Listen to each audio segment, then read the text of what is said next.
Hello, I am Matt Williamson at Williamson NFL. What is shaking, folks? We got Ravens week. Gotta love it. Gonna start kind of previewing that a little bit. My man Michael Adesso had a question I saw late from yesterday that I wanted to address that I didn't know until now. I thought was interesting, so let's just dig right in there.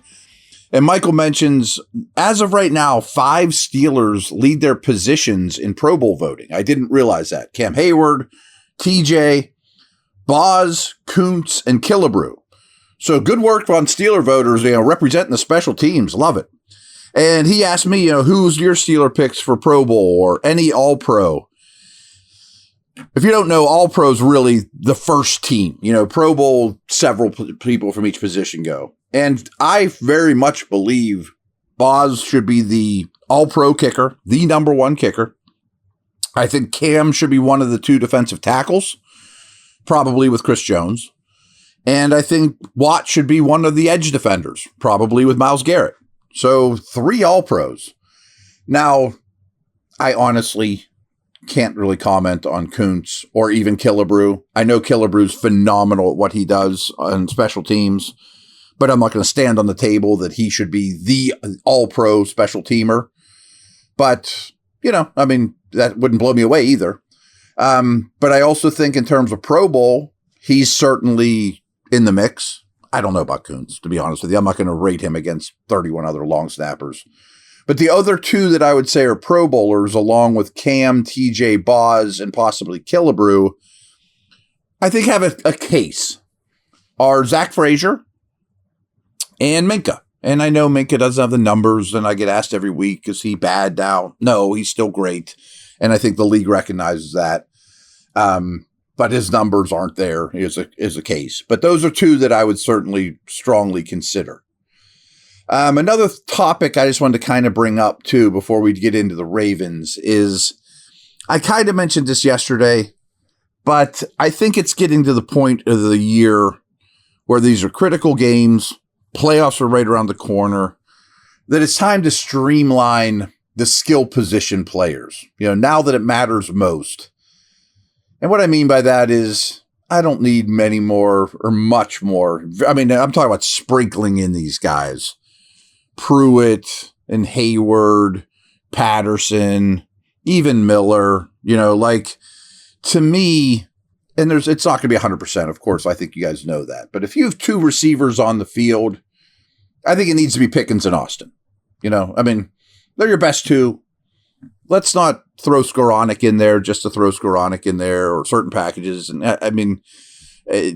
I need a higher percentage of your best guys on offense. And by that, I mean Pickens and Austin, Freiermuth and Washington, and of course, Warren and Najee. But maybe that should be a true 50-50 backfield. And Washington almost should never leave the field. I don't think Freiermuth should hardly ever leave the field. Pickens should never leave the field. Except they're tired, of course. And Austin, I think, is clearly your second best wide receiver. My point is, let's just streamline to the point where the best guys are out there more now. BetOnline is the world's most trusted betting platform and your number one source for online betting. From the earliest odds to in-game live betting, BetOnline provides you with all the action, the ability to watch the games as they happen. With the largest selection of odds on everything from football, NBA and college basketball, NHL to UFC and MMA. Head to BetOnline today to get on the action with America's most trusted site for online wagering. BetOnline, the game starts here.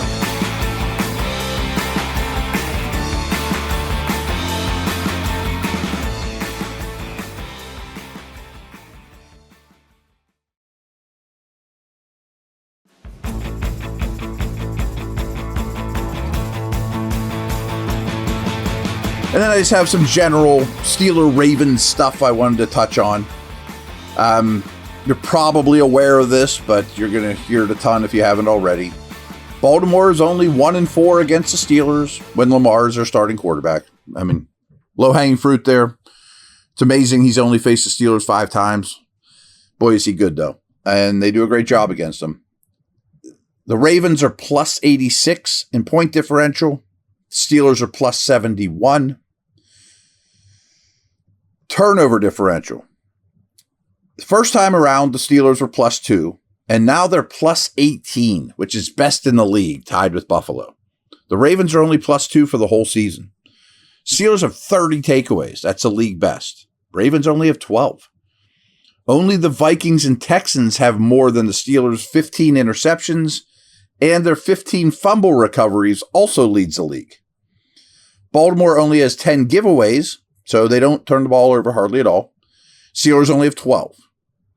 Steelers have only thrown 4 interceptions. The Ravens have only thrown 3. So these teams don't turn the ball over often, but boy, the Steelers turn other teams over often.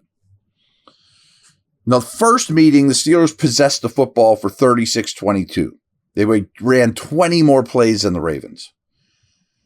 But last week, they only ran 11 offensive plays in the second half, and they finished the game with a 20:08 time of possession. Wow. Their 43 offensive plays was tied for the fewest by any team all year. Still, despite that awful time of possession performance, they're 31-36, despite being 27-05 over their past 3 games. Baltimore's not as good as you think, though. They're 30-24 for the season. So I think that's a huge key, obviously. Despite blowing out the Giants last week, the Ravens committed 12 penalties for 80 yards. This is a big problem with this team still. They committed 12 penalties for 80 yards in week 11. Last week, they committed 12 penalties for 112 yards. They've had 117 accepted penalties, most in the league, for just under 1,000 yards, also most in the league. Imagine giving the opponent 1,000 yards in penalties over the course of the year. Meanwhile, the Steelers are at 90, which is the middle of the road, and 749 yards, which is, again, middle of the road.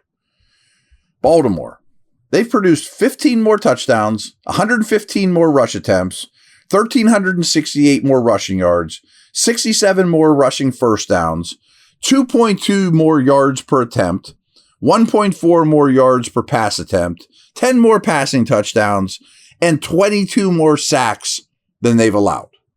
Think about that. That is a lot of categories to be blowing the doors off your opponents. Anthony Richardson and Jordan Love are the only quarterbacks with a higher yards per completion than Lamar, who comes in 3rd. But Wilson's 5th. So, rushing. Let's talk about a little bit of this rushing stuff. Baltimore allows 80.7 rushing yards per game. Pittsburgh allows 94.4. That's first and fourth best, respectively. They're also first in yards per allowed, while Pittsburgh is 5th. In terms of average yards allowed before first contact, the Steelers' defense is tied for 4th, while the Ravens are 6th. The top 3 defenses that see the highest percentage of runs between the tackles are San Francisco, then Baltimore and Pittsburgh. So these 2 teams are getting run on up the middle without much success, but there is a heavy percentage of up the middle runs. Only the Bills' offense starts with better starting field position than the Steelers, which makes sense with the special teams and turnover stuff. This isn't great. On a per drive basis, no offense produces field goals at a higher rate than Pittsburgh. So they produce 0.25 of a field goal every drive. That's the highest in the league. But on the flip side, Steelers defensive drives result in a field goal at the lowest rate in the league. Baltimore is the NFL's best red zone offense. Steelers is only better than the Giants. Lastly, the 6th lowest pass play percentages in terms of how often you run the football. Eagles are the highest run team in the league. Then the Packers. Then the Steelers, the Ravens, Commanders, Lions. Those teams are collectively 62-22. The 11-3 Bills are 8th, with the 6-8 49ers wedged in there at 7, who you could still argue is a pretty good team and just came off Super Bowl. Now, there's definitely some chicken or egg to that, that you get a lead and you put teams away by running late, no doubt. But you look at how these teams are built, especially the Eagles, Steelers, Ravens. The foundation is the run game. That's just what is working best in the league right now. Just found that interesting in this matchup. So tomorrow I'll be back for predictions. And Steelers play Saturday, so Saturday evening I will give you some sort of immediate reaction and then dig in deeper after that. All right, everyone, take care.